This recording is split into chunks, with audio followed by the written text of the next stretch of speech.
चुंबक वाला चुंबक से पैसे निकालना। एक गांव में एक प्रसिद्ध पुण्य तीर्थ क्षेत्र है। उसके नजीक में ही एक पवित्र नदी प्रवाहित होती है। उस नदी के ऊपर एक ब्रिज भी होता है। उस गांव में आना हो तो उन गाड़ियों को उन ब्रिज के ऊपर से ही आना पड़ता है। पुण्य क्षेत्र के दर्शन करने के बाद भक्तगण उस नदी के पास आकर ब्रिज के ऊपर से पैसे सिक्के फेंकते थे, क्योंकि वहां सिक्के फेंककर कुछ मांगे तो वो इच्छा जरूर पूरी होती है करके उनका विश्वास था। एक आदमी, हे गंगे माँ, मेरी लड़की को अच्छे इंजीनियरिंग कॉलेज में सीट मिलने को होना करके आशीर्वाद दो माँ, करके फेंकता है। एक औरत, मेरे लड़के को अच्छी कंपनी में नौकरी मिलना, कृपा करो माँ, करके फेंकती है। एक लड़का, मेरे प्यार को वो लड़की एक्सेप्ट करने को होना, माँ तुम चाहो तो पक्का होगा, करके फेंकता है। वैसे भक्तगण सिक्के फेंककर मन्नत मांगते थे। उस ब्रिज के ऊपर से जाने वाले गाड़ियां भी गाड़ी रोककर सिक्के फेंकते थे।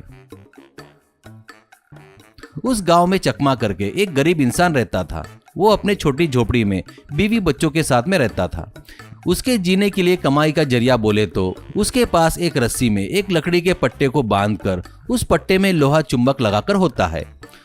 वो रोज ब्रिज के ऊपर आकर वो रस्सी पानी में डालकर इधर उधर घुमाता था, बाद में ऊपर खींचता था।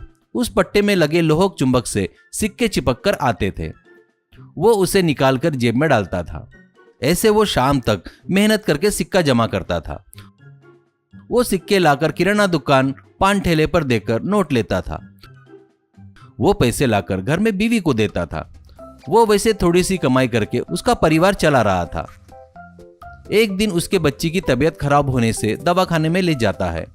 वहां डॉक्टर उसे चेक करके कहता है, बच्ची को बहुत ही इन्फेक्शन हो गया है, इसको बहुत महंगी वाली इंजेक्शन देना होगा। ये यहाँ सरकारी दवाखाने में नहीं मिलता, दूसरे हॉस्पिटल में ले जाओ, ऐसा कहता है। चकमा पूछता है कि प्राइवेट दवाखाने का कितना खर्चा होगा? डॉक्टर, एक एक इंजेक्शन 50,000 तक रह सकता है। कितने इंजेक्शन देना है वहाँ के डॉक्टर बताएंगे। तुरंत ले जाकर वहाँ एडमिट कीजिए, नहीं तो बहुत खतरा हो सकता है। डर के मारे चकमा के हाथ पैर सुन्न हो जाते हैं। वो, डॉक्टर जी, उतने पैसे तो मेरे पास नहीं है, आप ही कुछ कीजिए, ऐसा कहता है। डॉक्टर, बच्ची को बुखार आए तब ये गोलियां दे दो, उससे ज्यादा मैं कुछ नहीं कर सकता, ऐसा कहता है। वैसे बच्ची को घर में ले जाकर गोलियां खिलाते हैं। बच्ची के इलाज के लिए उतना पैसा कहां से लाऊं करके चकमा सोच में पड़ जाता है। बाद में ब्रिज के पास आकर एक सिक्का पानी में डालकर, माँ मेरी बच्ची की जान बचाओ, उसकी जान बचाना है तो मुझे बहुत पैसा चाहिए, उतना पैसा मेरे पास नहीं है माँ, करके हाथ जोड़ता है। थोड़ी देर बाद वहां एक हेलीकॉप्टर आकर रुकता है। उसमें से एक बॉस और उसके कुछ आदमी उतरते हैं।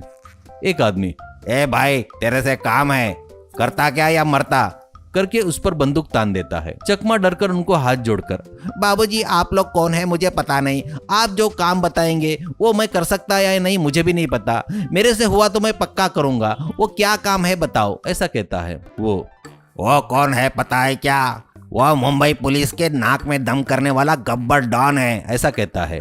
गब्बर, बेटा तू डर मत, मैं तुझे कुछ नहीं करूंगा। मुझे मेरी माँ ने बचपन में एक सिक्का दिया था, उस पर मैंने अपने माँ का नाम लिखकर छुपा कर रखा था। माँ मरकर बहुत दिन हो गए, जब भी माँ की याद आती है तो सिक्का निकालकर देखते रहता हूँ। आज हेलीकॉप्टर से जाते हुए देख रहा था तो वो हाथ से छूटकर पानी में गिर गया, उसे निकाल कर दे सकता है क्या, ऐसा कहता है। चकमा, अरे माँ ने दिया सो सिक्का गिर गया क्या? वो तुमको मिलना बोले तो इस गंगा माँ को हाथ जोड़कर इसमें एक सिक्का डालो सर, ऐसा कहता है। वो जेब सब देखकर, मेरे पास सिक्का तो नहीं है, ऐसा कहता है। चकमा, कोई बात नहीं मेरे पास है, करके देता है। गब्बर, हे गंगे माँ, मेरी माँ ने दिया हुआ सिक्का मुझे वापस दे दो माँ, कहकर सिक्का पानी में डालता है। अब चकमा रस्सी डालकर पानी में घुमाकर बाहर निकालता है।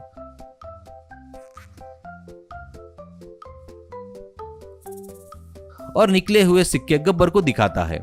तो गब्बर, याहू, यही तो है मेरी माँ ने दिया हुआ सिक्का, करके लेकर जेब में रख लेता है और चकमा को उठाकर खुशी से घूमता है। बाद में, बेटा इस दुनिया में जो तुझे चाहिए वो मांग, वो लाकर मैं तेरे कदमों में डाल दूंगा, ऐसा कहता है। तभी चकमा अपनी बच्ची की तबीयत के बारे में बताकर दुखी होता है। गब्बर, तू दुखी मत हो, ये ले करोड़ रुपए रख ले, और चाहिए तो बोल और दूंगा, और ये भी बस नहीं हुए तो मुझे फोन कर, करके एक ब्रीफ केस चकमा को देता है। चकमा हाथ जोड़ता है तो हेलीकॉप्टर उड़ जाता है।